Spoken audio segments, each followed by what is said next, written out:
Sabingelela. Wabingelela namhlanje uDr. Spikile. uDr. Spikile lo bingelelayo. Bonke abantu siyababingelela abalandeli bakaDr. Spikile. Ama-subscribers kaDr. Spikile. Abantu abasizwa uDr. Spikile nabantu abangasizwa uDr. Spikile nabantu abamaziyo nabantu abangamazi. Kuphi na kuphi la umuntu ekhona siyambingelela usekhaya awukho ekhaya usemgwaqeni nakuphi la ukhona siyabingelela ngisho phesheya kwezilwandle siyabingelela wonke umuntu siyambingelela. Namuhla ke uDr. Spikile nje kule video ngikhona la emhlaba uyalingana la engisebenzela khona ekhaya. Ngithi ke bonke abantu ngibabingelela nje ngilapho.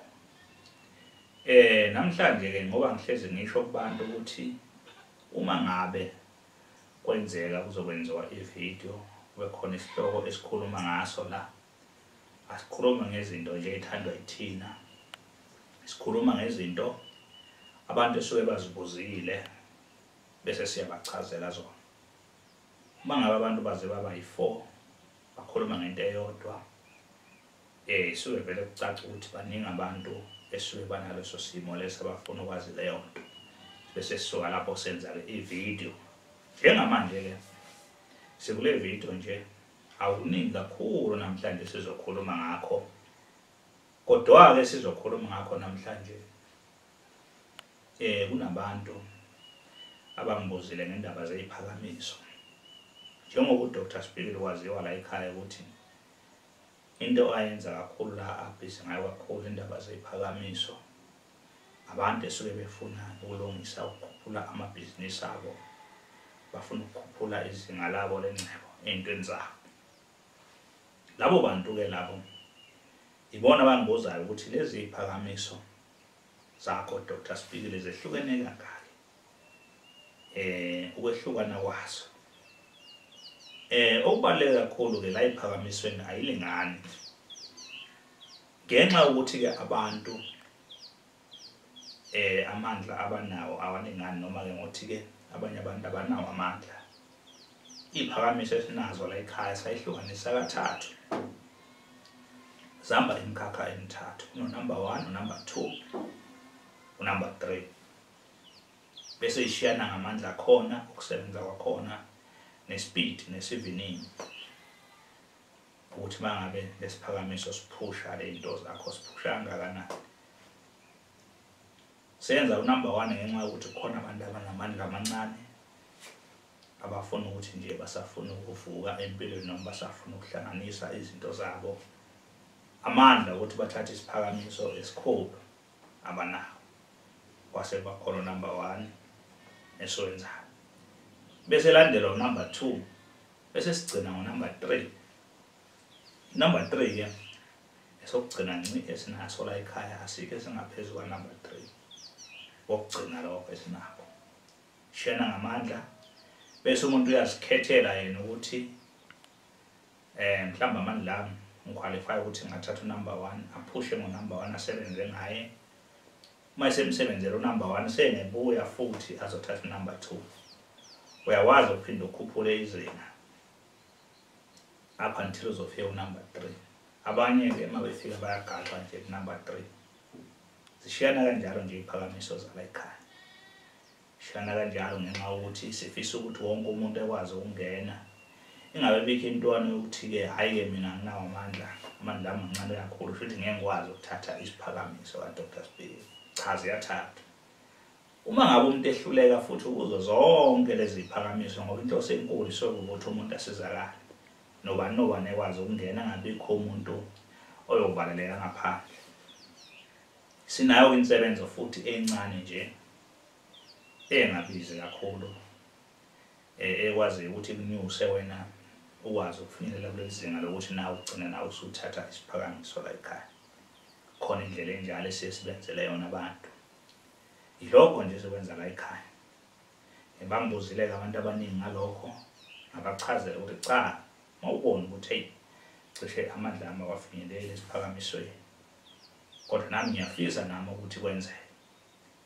Siyenze kanjalo ke sibhekele le ndlela le abantu abaqala umuntu mayithi nje no ngiyafufusa kodwa ngiyafuna nami ukungena esiphakamisweni senze lokho 1 2 3 ngokukhulu ukusheshsha sike sazi ukuthi kuyosheshsha ukuthi wena usheshshe ube namandla ukuthi uthole isiphakamiso ngaso sonke isikhathi konke sekwenzayo siqala ngokuthi sikuhlole kuqala mawuzosetshezwa la ekhaya angeke usetshezwe ungakahlolwa ngaphandle nje mawuza uthi nje uzofuna into eqondile nje uzofuna lokho okuthiwa iphukeshe ngoba kukhona into okuthiwa iphukeshe ke umuntu othile nje mawuthi ngifuna umuntu nje owenza into ethile ngifuna umuntu owenza into ethile ngifuna umuntu wecala ngifuna umuntu wa iphukeshe lelo alidinge ukuhlolelwa leyo nto isuke iqondile ukuthi wena ufuna nje leyo nto kuphela wenze lo phukeshe kwenzeke leyo nto yakho osuyidinga ilezo indaba nje sinazo namhlanje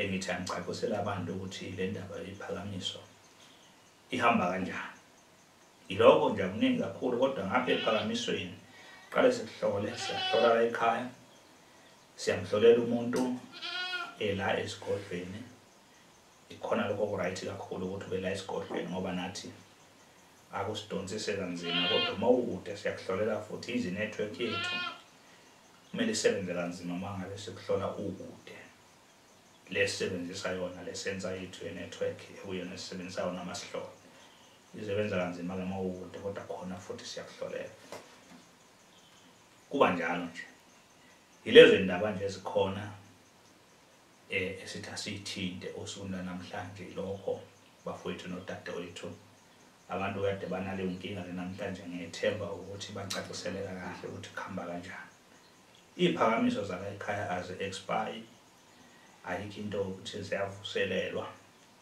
kuphela ziyaserviswa ngemva kwesikhathi ngoba ngihlezi ngisho ngithi umuntu uyaserviswa njengemoto ingakho umuntu ethi hey uyazi ke ngangikade ngisizakala endaweni ethile kwahamba udokotela wakhona izinto zami ayisafani nakuqala umuntu onjalo isuke lo muntu lo eseyidinga ukuthi into yakhe iserviswe ukuze khona ukubuyela kahle endaweni yokusebenza ngendlela bekade isebenza ngakhona ilokho nje ukuningi kakhulu abantu ke mabafuna ama direction aza la ekhaya kuyaziwa nje ukuthi nayi kwamhlaba uyalingana mangabe uza kamhlaba uyalingana ugibela imoto nje sithi siya kwamhlaba uyalingana mawudlula ijozini ikhona indawo ethu isebhambanana indawo ethu okuthiwa isebhambanana kunestop okuthiwa isemathayini la ufike wehle khona uzokwazi ukuthi ufinyelele ka Dr. Speaking ubele sesithatha imoto yakhona la ka Dr. Speaking sihlangabeze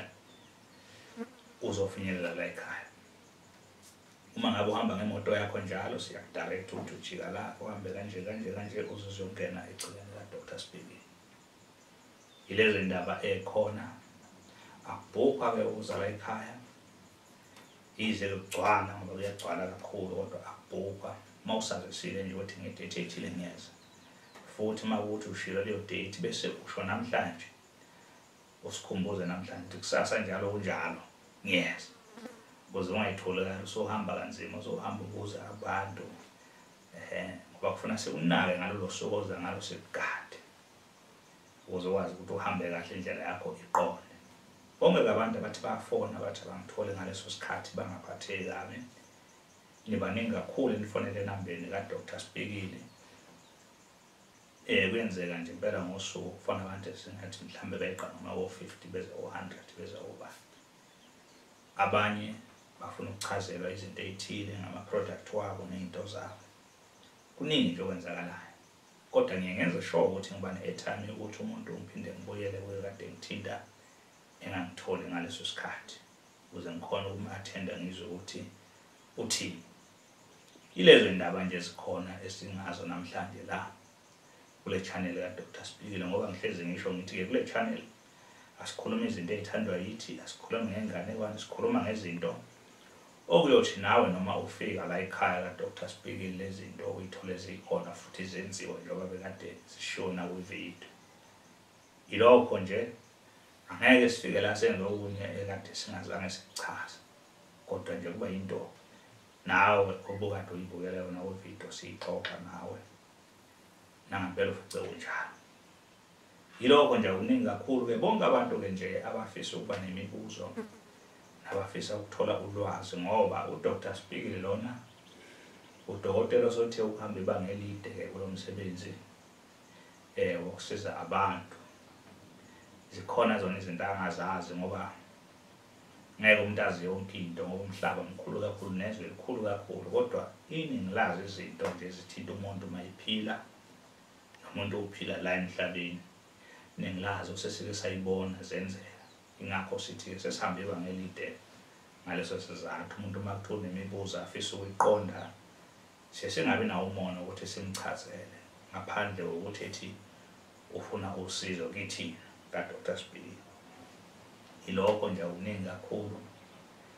Abantu ke mabasubscribe le channel kaDr Spikili ukuze makuzophuma ividiyo, ngoba amavidiyo aseza kakhulu, ngoba ngisho nje ngithi abantu bangithinta mihla namalanga nemibuzo. Aseza kakhulu amavidiyo athinta izinto zokwelapha nezasebunyangeni nezakuphi emakhambeni esintu abafisa ukuyiqonda. Abanye nje kunemithi abaye babuze ngayo, uthola ukuthi umuntu uzwa kuthiwa kukhona umuthi othile. Siyamchazela la ekhaya ukuthi hayi lowo muthi lokho okutshela khona kuyikho, noma lokho okutshela khona hayi inganekwane, into engeke uphinde uzoyibona emhlabeni, into engeke uphinde uyithole. Zinjalo nje indaba ziningi kakhulu. Ngiyocela ukupha abantu inamba zami zokucingo. Inamba yami ithi 071 106 9603 071 106 9603. Inamba leyo kaDr Spikili atholakala kuyo. Bye bye, ngicela ningibambe evidweni elandelayo. Ngiyabonga.